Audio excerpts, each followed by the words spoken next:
¿Qué pasaría si te dijera que existe una base militar que se comparte con los aliens, llamada Dulce Base?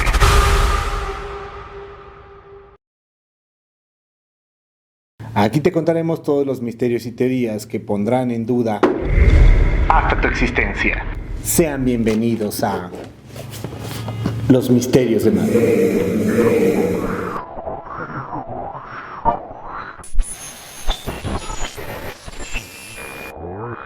Dulce es un pueblo en la zona desértica al norte de Nuevo México, muy cerca del monte Archuleta, en la que según testigos existe una instalación subterránea, una base que es manejada en conjunto con los aliens y el personal de la CIA. Existen relatos sobre el lugar y la evidencia ovni que lo rodea. Comencemos con el primer relato, que le corresponde al Dr. Paul Binquist, un físico e inventor, ya que él siempre estuvo interesado en el fenómeno ovni.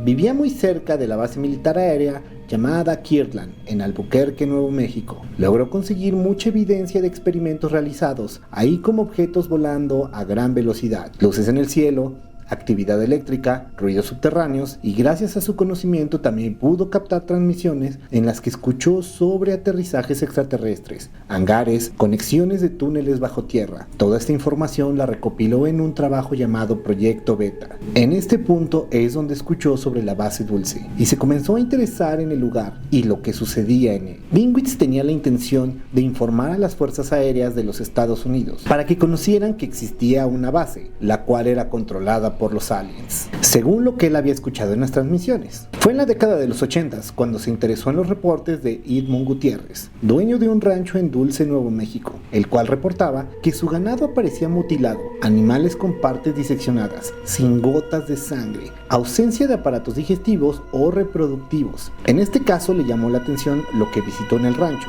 Usando su conocimiento y equipo, logró captar fenómenos ovnis. Al mismo tiempo, el Dr. Leo Sprinkle de la Universidad de Wyoming trataba de hipnosis a una mujer llamada Myrna Hensen, la cual contó ser abducida junto con su hijo y varios animales. Fue llevada a una base subterránea en Dulce, en la que describe que llegó a ver muchos experimentos con humanos y el ganado. E incluso experimentaron con ella y con su hijo, ya que implantaron en la cabeza un dispositivo para controlarlo. Cuando Benewitz y Spring se conocieron, comenzaron a reunir la evidencia. Incluso relató lo que llegó a escuchar en una transmisión sobre un conflicto que existió sobre la base y que hubo un enfrentamiento entre los grises y los humanos. Cuando por fin llevó toda la evidencia a la base de los militares, declinaron investigar pese a todas las evidencias que existían. Sin embargo, la esposa de Binewitz dice que comenzaron a seguirlos a ellos, después de mostrar todas las evidencias a investigadores, militares y hasta senadores del mismo gobierno. Binewitz comenzó a volverse paranoico al ver a lo que ellos llamaban los grises saliendo por las paredes, hasta que fue internado poco tiempo después. Al recuperarse, negó a hablar nuevamente de lo investigado y falleció en el año 2003. El segundo caso, hablaremos de Schneider, un alemán ingeniero empleado por el gobierno de los Estados Unidos, el cual narra que ayudó a construir las bases subterráneas y que él mismo estuvo en una pelea contra los llamados grises. En su declaración, comenta que ayudó a construir bases subterráneas, una de ellas llamada Dulce en Nuevo México, lugar en el que se suscitó el conflicto contra los aliens. Relata que existen 129 bases subterráneas, las cuales se encuentran conectadas entre sí. Todas ellas son mandadas a construir por órdenes de la nueva orden mundial. Él comentaba que fue desde 1954 que Estados Unidos tiene un tratado con los aliens llamado Tratado de Greda, el cual permitió que los aliens pudieran experimentar con los humanos, pero poco a poco ellos empezaron a decidir qué se hacía y a romper las cláusulas del tratado. En 1979 se encontraba en la construcción de la base Dulce, la cual consta de 7 niveles, en los que Schneider bajaba a los hoyos realizados en el desierto, revisar las rocas y preparar los explosivos para abrir los túneles. Él relata que encontró una caverna de aliens llamados grises, los cuales los atacaron y murieron muchos militares y boinas negras. Al revisar la caverna, él relataba que llevaban mucho tiempo ahí.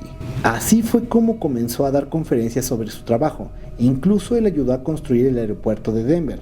Fue encontrado en su departamento con una cuerda en el cuello. Sin embargo, por la fuga de información, se sabe que en su primer certificado se mencionó huellas de tortura. El tercer relato corresponde a Tomás Castell, un especialista de la Fuerza Aérea, el cual relata que él trabajó dentro de la base como jefe de seguridad y monitoreaba toda la base. Pero después del incidente de 1979, se fue de ahí. Él, como Schneider, confirma que la base tiene 7 niveles y que en cada nivel realizan experimentos cada vez más macabros. Relata que existen varias razas de alienígenas ahí. Los grises bajos, que son los que sirven en la Tierra, a los grises altos, que son los jefes. También reptilianos de 2 clases. Los de la Tierra, que son los obreros, y los del espacio con alas llamados Draco. Castello pudo observar experimentos genéticos, secuestrados, manipulación mental, experimentos de cruza de alienígenas y humanos, manipulación de la materia, entre otros. Cuando él intenta huir con evidencia, su esposa es secuestrada y al entregar la documentación, toda es desaparecida, por lo que él no es tomado más que por un loco